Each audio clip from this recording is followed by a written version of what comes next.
எல்லாருக்கும் வணக்கம். Welcome to Ranipet சமையல். இன்றைக்கி நம்ம ஒரு சூப்பரான தக்காளியை வச்சு ஒரு கிரேவி எப்படி செய்யுதுன்னு பார்க்கலாங்க. காய்கறிலாம் இல்லாத சமயத்தில் இந்த கிரேவி வந்து சாதத்துக்கு ரொம்ப சூப்பராக இருக்கும். சாதத்துக்கு மட்டும் இல்லை, புலாவ் பிரியாணிக்கும் இது ரொம்ப நல்லாயிருக்கும். வாங்க எப்படி செய்யுதுன்னு பார்க்கலாம்.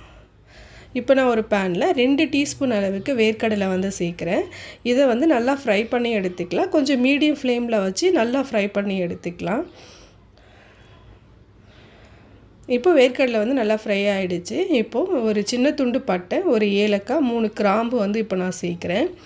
அடுத்தது 2 டீஸ்பூன் அளவுக்கு எள்ளு வந்து சேர்க்குறேன். இப்போ ஃப்ளேம் வந்து கொஞ்சம் மீடியமாக வச்சுக்கலாம். அடுத்தது 1 டீஸ்பூன் அளவுக்கு கசகசா வந்து சேர்த்து இப்போ இதை நல்லா ஃப்ரை பண்ணி எடுத்துக்கலாம். கொஞ்சம் மீடியம் ஃப்ளேமில் வச்சு ஃப்ரை பண்ணும்போது உங்களுக்கு ஈவனாக ஃப்ரை ஆகும். டேஸ்ட்டும் வந்துட்டு உங்களுக்கு ரொம்ப நல்லாயிருக்கும். எள்ளு வந்துட்டு ஹை ஃப்ளேமில் வச்சா கொஞ்சம் தெறிக்க ஆரம்பிக்கும். அதனால் கொஞ்சம் மீடியம் ஃப்ளேமில் ஃப்ரை பண்ணி எடுத்துக்கலாம். இப்போ பார்த்திங்கன்னா நல்லா ஃப்ரை ஆகிடுச்சு. இப்போ ஃப்ளேம் வந்து நான் ஆஃப் பண்ணிட்டேன். இப்போ 1 டீஸ்பூன் அளவுக்கு தனியாத்தூள் வந்து சேர்க்குறேன். இது தனியாத்தூள் தான் சேர்க்கணுன்னு இல்லை, முழு தனியாகவும் நம்ம 1 டீஸ்பூன் அளவுக்கு சேர்த்துக்கலாம். இப்போ இது ஃப்ளேம் ஆஃப் பண்ணிவிட்டு நல்லா ஃப்ரை, அந்த ஹீட்லேயே கொஞ்சம் நேரம் ஃப்ரை பண்ணி நல்லா ஆற வச்சு எடுத்துக்கலாம். இப்போ நம்ம வறுத்த மசாலாவை வந்து நான் எடுத்து வச்சுருக்கேன்.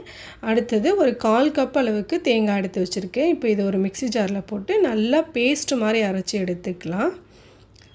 அடுத்தது ஒரு 6 மீடியம் சைஸ் தக்காளி வந்து நான் எடுத்து வச்சுருக்கேன். அதில் 4 தக்காளி வந்துட்டு கொஞ்சம் பெரிய பெரிய பீஸாகவும், 2 தக்காளி வந்து கொஞ்சம் சின்ன சின்ன பீஸாகவும் கட் பண்ணி எடுத்துக்கலாம்.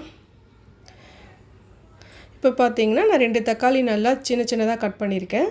4 தக்காளி வந்துட்டு உள்ளே இருக்கிற அந்த விதையெல்லாம் இல்லாமல் அந்த சதை பகுதியை மட்டும் நல்லா கட் பண்ணி எடுத்து இந்த மாதிரி பெருசு பெருசாக கட் பண்ணி எடுத்து வச்சுருக்கேன். இப்போ ஒரு பேனில் 4 டீஸ்பூன் அளவுக்கு ஆயில் போட்டு காய வச்சுருக்கேன். அதில் 1/4 டீஸ்பூன் அளவுக்கு கடுகு வந்து சேர்த்துருக்கேன். அடுத்தது ஒரு 1/4 டீஸ்பூன் அளவுக்கு ஜீரகம் வந்து சேர்த்துக்கலாம். அடுத்தது ஒரு பிரிஞ்சி இலை வந்து நான் இப்போது சேர்க்குறேன். அடுத்தது 2 காஞ்ச மிளகாய் வந்துட்டு சேர்த்துருக்கேன். இப்போ இதை நல்லா ஃப்ரை பண்ணி எடுத்துக்கலாம். கடுகெல்லாம் வந்து அந்த ஆயிலில் நல்லா பொரிஞ்சு வரணும், அந்த அளவுக்கு நல்லா ஃப்ரை பண்ணி எடுத்துக்கலாம். இப்போ கடுகெல்லாம் நல்லா பொரிஞ்சிருச்சு. இப்போது கொஞ்சம் கருவேப்பிலை வந்து நான் சேர்க்குறேன். அடுத்தது 2 பெரிய சைஸ் வெங்காயம் வந்து நான் கட் பண்ணி வச்சுருக்கேன். இப்போ அதையும் வந்து நான் இப்போ சேர்க்குறேன். இப்போ இதையும் நல்லா ஆயிலில் ஃப்ரை பண்ணி எடுத்துக்கலாம். வெங்காயம் வந்துட்டு நல்லா ஓரளவுக்கு கோல்டன் கலர் வர வரைக்கும் நல்லா ஃப்ரை பண்ணி எடுத்துக்கலாம் ஆயிலில். அப்போ தான் கிரேவி வந்துட்டு உங்களுக்கு நல்லா டேஸ்ட்டாக இருக்கும். இப்போ வெங்காயம் வந்து நல்லா ஃப்ரை ஆகிடுச்சு. இப்போ 1 டீஸ்பூன் அளவுக்கு இஞ்சி பூண்டு பேஸ்ட் வந்து சேர்க்குறேன். இப்போ இதையும் இந்த ஆயிலில் நல்லா ஃப்ரை பண்ணி எடுத்துக்கலாம். இஞ்சி பூண்டு பேஸ்ட்டோட பச்சை வாசனை போகிற வரைக்கும் நல்லா வதக்கி எடுத்துக்கலாம். இப்போ பார்த்திங்கன்னா நல்லா வதங்கிடுச்சு. இப்போது நம்ம பொடியை கட் பண்ணி வச்சு அந்த 2 தக்காளியை வந்து இப்போது சேர்த்துடலாம்.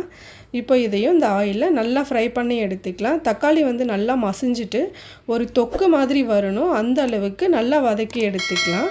வேணும்னா கொஞ்சம் உப்பு சேர்த்தும் நல்லா வதக்கி எடுத்துக்கலாம்.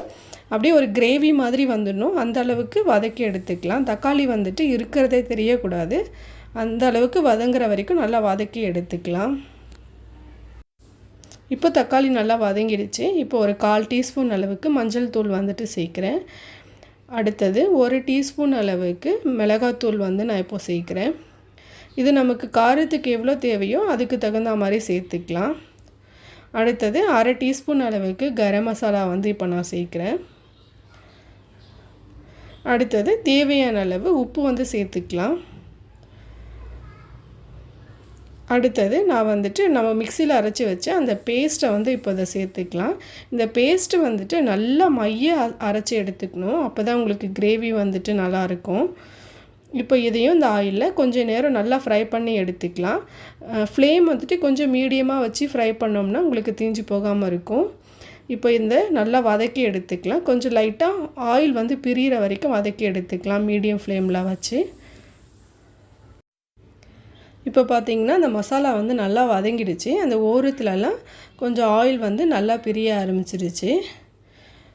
இப்போ வந்துட்டு நம்ம பெருசு பெருசாக கட் பண்ணி வச்சுருக்கேன் அந்த தக்காளியை வந்து சேர்த்துடலாம்.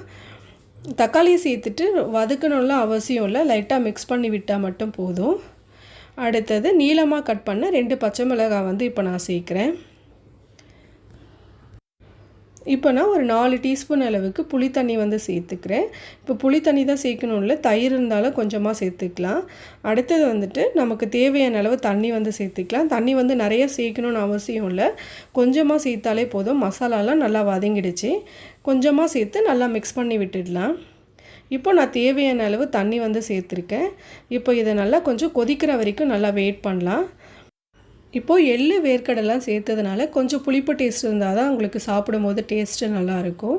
இப்போ பார்த்திங்கன்னா நல்லா கொதிக்க ஆரம்பிச்சிருச்சு. இப்போ இதை மீடியம் ஃப்ளேமில் வச்சுட்டு ஒரு மூடி போட்டு க்ளோஸ் பண்ணி ஒரு 10 நிமிஷம் வச்சு எடுத்தால் போதும். ரொம்ப கொதிச்சதுன்னா உங்களுக்கு தக்காளி வந்து குழஞ்சி போயிடும், உங்களுக்கு முழுசாகவே தெரியாது. அதனால் மீடியம் ஃப்ளேமில் ஒரு 10 நிமிஷம் வச்சு எடுத்துக்கலாம். இப்போ பார்த்திங்கன்னா கிரேவி வந்துட்டு சூப்பராக ரெடி ஆகிடுச்சு. தக்காளியும் நம்ம எப்படி சேர்த்தோமோ அதே மாதிரி இருக்குது. இப்போ கொஞ்சமாக கொத்தமல்லி வந்து சேர்த்துக்கலாம். இந்த கிரேவி வந்துட்டு சாதத்தோட புலாவோடலாம் ரொம்ப சூப்பராக இருக்குங்க. இதே மாதிரி செஞ்சு பாருங்கள். எப்படி இருக்குன்னு சொல்லி கமெண்ட் பண்ணுங்கள். இந்த வீடியோ உங்களுக்கு பிடிச்சிருந்தால் லைக் பண்ணுங்கள். மறக்காமல் எங்கள் சேனலுக்கு சப்ஸ்கிரைப் பண்ணுங்கள். பக்கத்தில் இருக்கிற பெல் ஐக்கானை கிளிக் பண்ணிட்டீங்கன்னா நாங்கள் வீடியோ போட்ட உடனே உங்களுக்கு நோட்டிஃபிகேஷன் வரும். தேங்க்யூ.